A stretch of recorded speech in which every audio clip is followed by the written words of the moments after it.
നീ ഇതെവിടെ എന്താ കാണിക്കുക? ഇവിടെ ഒന്നും വൃത്തിയാക്കുന്നൊന്നുമില്ലേ? അമ്മ, എനിക്കിനി സമയമില്ല. കാരണം ആ ചെമ്മീൻ്റെ പുറകിൽ പോയതാണ്. അത് പൊളിച്ച് വൃത്തിയാക്കി വന്നപ്പോഴത്തേക്കും ഒരുപാട് സമയം അങ്ങനെ പോയി. പിന്നെ ബാക്കിയെല്ലാം കഴിഞ്ഞപ്പോഴത്തേക്ക് തന്നെ ഒരുപാട് സമയം വൈകി.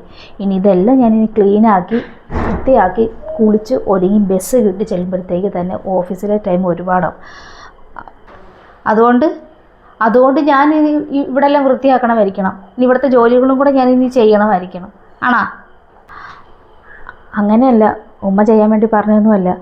ഞാനിതെല്ലാം വൃത്തിയാക്കി ചെല്ലുമ്പോഴത്തേക്ക് തന്നെ സമയം ഒരുപാടാവും. പിന്നെ ഓഫീസിൽ അയാളെ വായിരിക്കുന്ന മൊത്തം ഞാൻ കേൾക്കും. ഇതിവിടെ ഇങ്ങനെ കിടന്നോട്ടെ, ഞാൻ വന്നിട്ട് എന്തായാലും വൃത്തിയാക്കാം. ഇനിയിപ്പോൾ അത് വൃത്തിയാക്കാൻ പറ്റില്ല, അതുകൊണ്ടാണ്. ഓ, ഇനി തമ്പുരാട്ടി ഇനി വൈകുന്നേരം വന്നിട്ട് ഇനി ഇവിടെ അടുക്കളയൊക്കെ ഇനി വൃത്തിയാക്കത്തോളായിരിക്കും. അത് വേറെ ഇങ്ങനെ പുഴുത്തു വാരി കിടക്കാനായിട്ട്. ആരെങ്കിലും ഒന്ന് കയറി വന്നാലേ നാണക്കേടെ എനിക്കാണ്. ഈ വീടും ഈ പരിസരവും ഒക്കെ വൃത്തിയോടെ കിടക്കുന്നുണ്ട്. അതുകൊണ്ട് ഇവിടെ എല്ലാം വൃത്തിയാക്കിയതിന് ശേഷം നീ ജോലിക്ക് പോയാൽ മതി. വീട്ടിലെ ശീലമൊന്നും ഇവിടെ പാടില്ല. നിൻ്റെ വീട്ടിൽ വീറും വൃത്തിയില്ലാന്ന് പറഞ്ഞോണ്ടേ ഇവിടെ അങ്ങനെയല്ല. വൃത്തിയാക്കിയതിന് ശേഷം നീ ജോലിക്ക് പോയാൽ മതി. ഓ, ഇത് ജോലിക്കാരി ഇറങ്ങിയിരിക്കുന്നു. മര്യാദയ്ക്ക് ആ പാത്രമൊക്കെ കഴുകിയിട്. നിന്നെ പറഞ്ഞിട്ട് കാര്യമൊന്നുമില്ല. വീട്ടിൽ നിന്നേ തള്ളുന്ന നല്ല വൃത്തിക്ക് പഠിപ്പിച്ച് വിടണമായിരുന്നു, വീറും വൃത്തിയുടെ കാര്യം പറഞ്ഞിട്ട്. ശരി ശരി, ഇനിയിപ്പോൾ എന്താ വേണ്ട? ഇതെല്ലാം ഞാൻ വൃത്തിയാക്കണം, അത്രയല്ലേ ഉള്ളൂ. ഞാൻ ചെയ്തോളാം.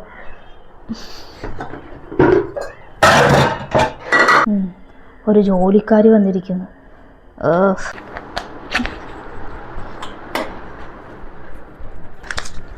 അമ്മ, ഒരു 200 രൂപ ഇങ്ങോട്ട് ഇതാ. ഇനിയിപ്പം ബസ് പോക്ക് എന്തായാലും നടക്കത്തില്ല. ഇനി ബസ് കാത്തി ഇന്ന് കിട്ടി വരുമ്പോഴത്തേക്ക് സമയം ഒരുപാടാകും. ഇനിയിപ്പോൾ എന്തായാലും ഓട്ടോ പിടിച്ച് ഇനി പോകാൻ പറ്റത്തുള്ളൂ. ഒരു 200 രൂപ ഇതാ. കാശോ? എൻ്റെ കയ്യിൽ എവിടുന്ന കാശ്? എൻ്റെ കയ്യിലൊന്നും കാശില്ല. നിങ്ങൾ തരുന്ന കാശൊക്കെ ആണെങ്കിൽ ഇവിടെ വെച്ചേക്കുവാണ് ഞാൻ.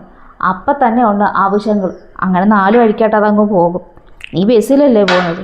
ബസ്സിലങ്ങോട്ട് പോകണം. എൻ്റെ കയ്യിലൊന്നും കാശൊന്നുമില്ല. വെറുതെ ഇവിടെ നിന്ന് സംസാരിച്ച് നിന്ന് സമയം കളയണ്ട. പെട്ടെന്ന് പോകാൻ നോക്ക്.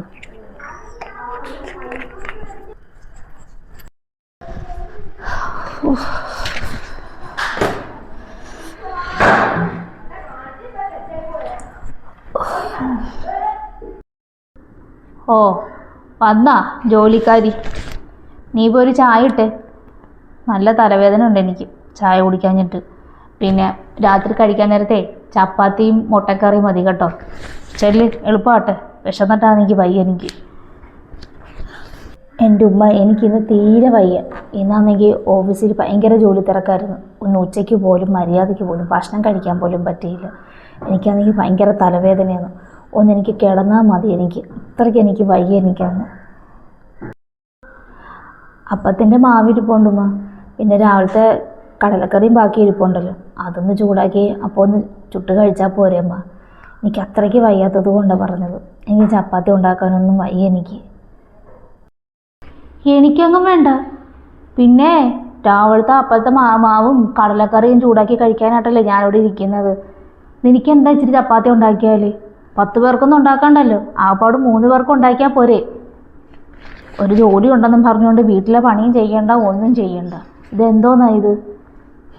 ഇപ്പോഴേ ഉള്ളൂ ഞാൻ ഇതൊക്കെ ചെയ്യാത്തത്. വയ്യാതായതുകൊണ്ടാണ്.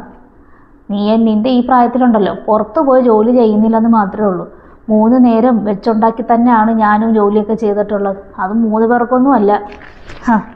10ഉം 5ഉം പേരുള്ള കുടുംബത്തിലുള്ളതാ ഞാൻ. അവർക്കൊക്കെ വെച്ചുണ്ടാക്കി ഒരു മടിയില്ലാതെ ചെയ്യും. ഇപ്പോൾ 2 പേർക്കും ഭക്ഷണം ഉണ്ടാക്കാൻ തന്നെ മടിയാണ് ഇപ്പോഴത്തെ പെൺപിള്ളേർക്ക്. ഒരു ജോലിയുടെ പേരും പറഞ്ഞവളങ്ങ് ഇറങ്ങും. നീ ഉണ്ടാക്കുന്നെങ്കിലേ ചപ്പാത്തി ഉണ്ടാക്കിയാൽ മതി. എനിക്ക് അപ്പവും വേണ്ട, കടലക്കറിയും വേണ്ട. പറഞ്ഞേക്കാം. ശരി ശരി, ഞാൻ ഉണ്ടാക്കി തരാം.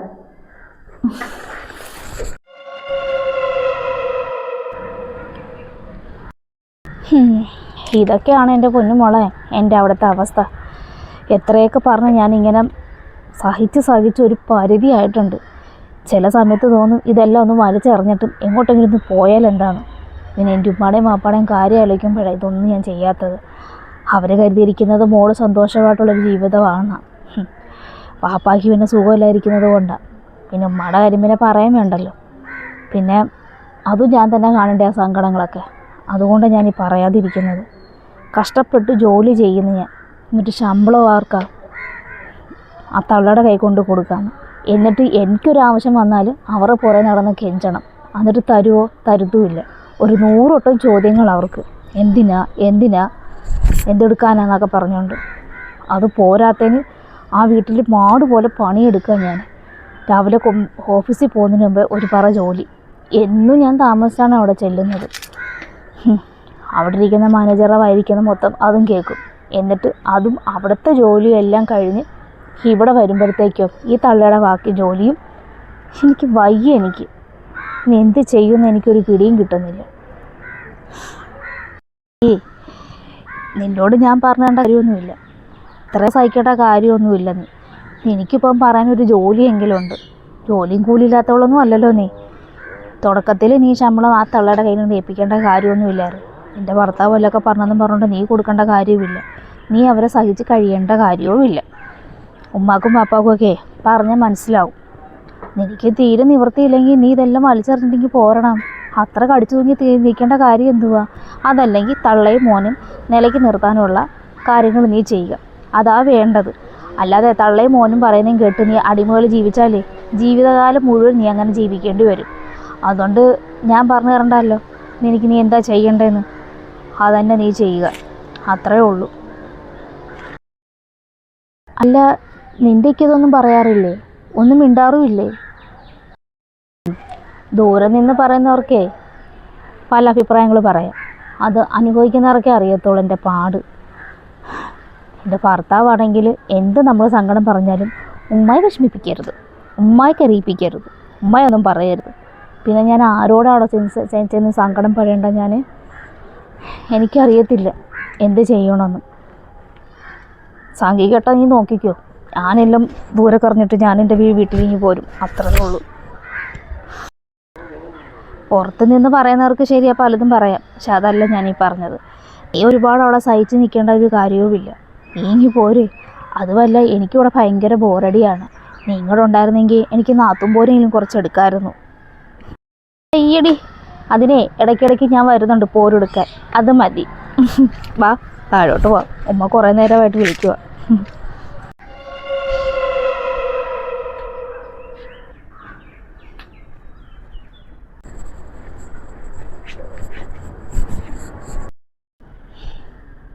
നീ എന്താ ഇത്രയും താമസിച്ചത്?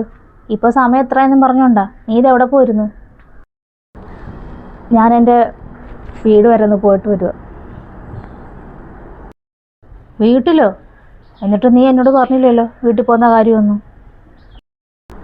എനിക്ക് എൻ്റെ വീട്ടിൽ പോകണമെങ്കിൽ ഉമ്മയുടെ അനുവാദം വേണോ? എനിക്ക് എൻ്റെ ഉമ്മയും വാപ്പയും എനിക്ക് കാണാൻ തോന്നി, ഞാൻ പോയി. അതൊക്കെ പോട്ടെ. ശമ്പളം കിട്ടിയത് എനിക്ക്. ശമ്പളം കിട്ടിയെങ്കിൽ ഇതാ ഒരുപാട് 100 വട്ടം ആവശ്യങ്ങളുണ്ട് എനിക്ക്. ശമ്പളം കിട്ടി.